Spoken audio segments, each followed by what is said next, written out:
hung up on the ex who left you. You need to get over the big one and change your life, according to relationship journalist Lisa Steadman.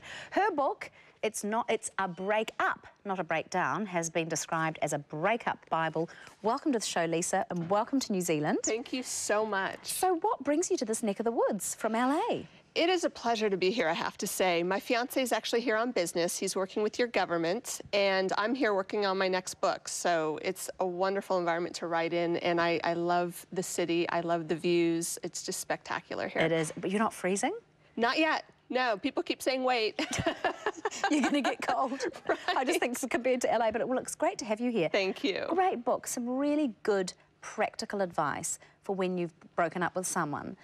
You've got a whole lot of steps, which I really like. And the first one, this creating new boundaries with your ex. And I think that's really important, particularly if you have children. It's so important. This is really the first step in your recovery process.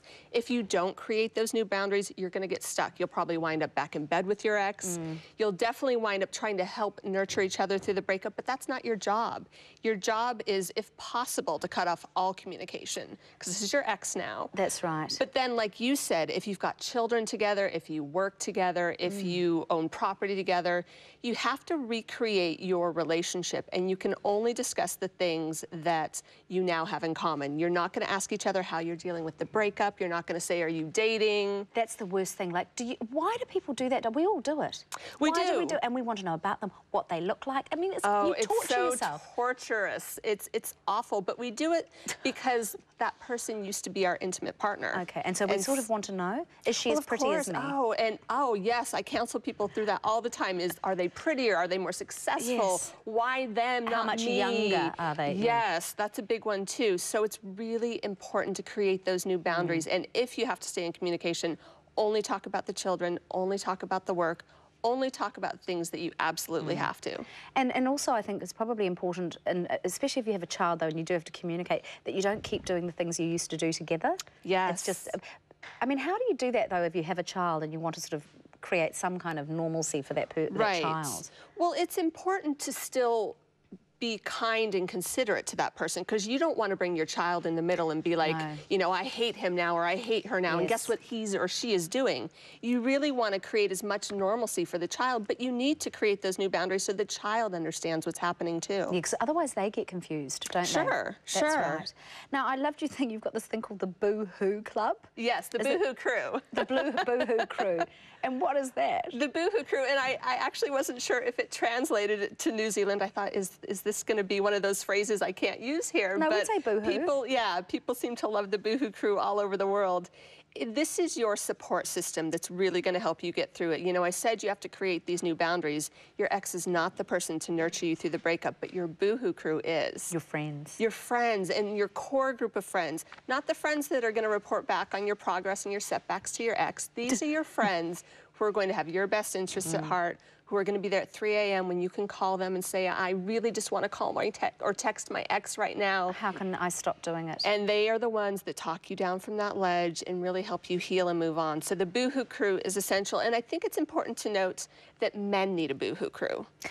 Yeah, we were talking about that on our men's panel today. I saw that, yeah. And, you know, particularly I think for New Zealand men, it's very hard for them, you know, because they have this feeling they have to have this macho image. The masculinity, yeah. And they need to talk about it, because they hurt just as much as we do in a breakup. They do, and men have trouble asking for help. Women, we're pretty good at it. We're nurturers ourselves, so we know how to say, hey, I need help.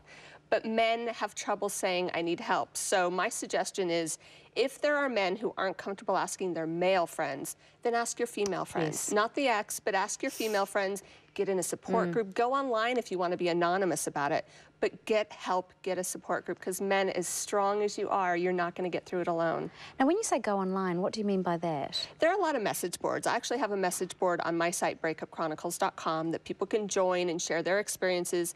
But if you go online and do a search for breakup help or divorce support, you're going to find a lot of message boards where people post their experiences, where people cheer each other on through their own healing and survival. And it's really important, if you don't have people around you, find people online. Yeah, that is a good idea, and of course it's anonymous as well, isn't it? You've got to be careful about. I mean, you can choose to use your real name, but then it's easy for your ex maybe to find you if they're cyber stalking you, which I don't recommend. No. Now, you say give yourself time to grieve, but also fill that void with sort of healthy, nurturing activities, and you had this wonderful list in the book. I just loved it. It was like, go and get a massage. Yes, I love this, relax in a jacuzzi. Things. That's very American word. I suppose that's, like, for us, that's a bath. Yes. If we had a bath. But I must, you know, go hiking, which we can do very easily here in New Zealand. Get a pedicure. These are, you know, very self-indulgent. Why are they important, though?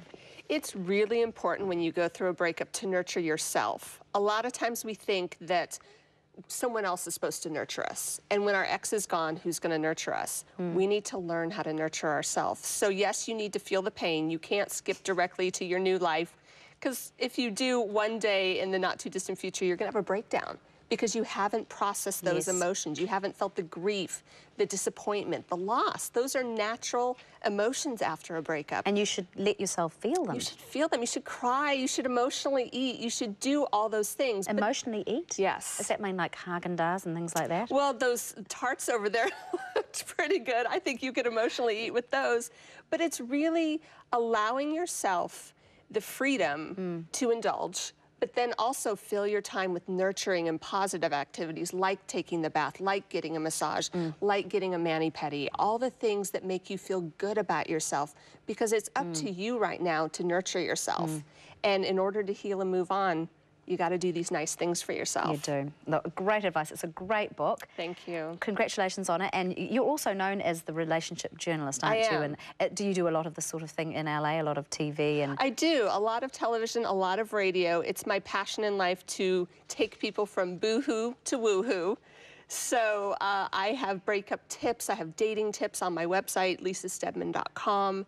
It's really important to, first of all, nurture yourself, and then find the tips and tools and resources you need to get where you want to go in life. Oh, well, great advice. Thank you so much for coming on the show. Welcome to Wellington. Thank you very much. And we're giving away 5 copies of Lisa's book today. To win one, just answer this. What is Lisa also known as?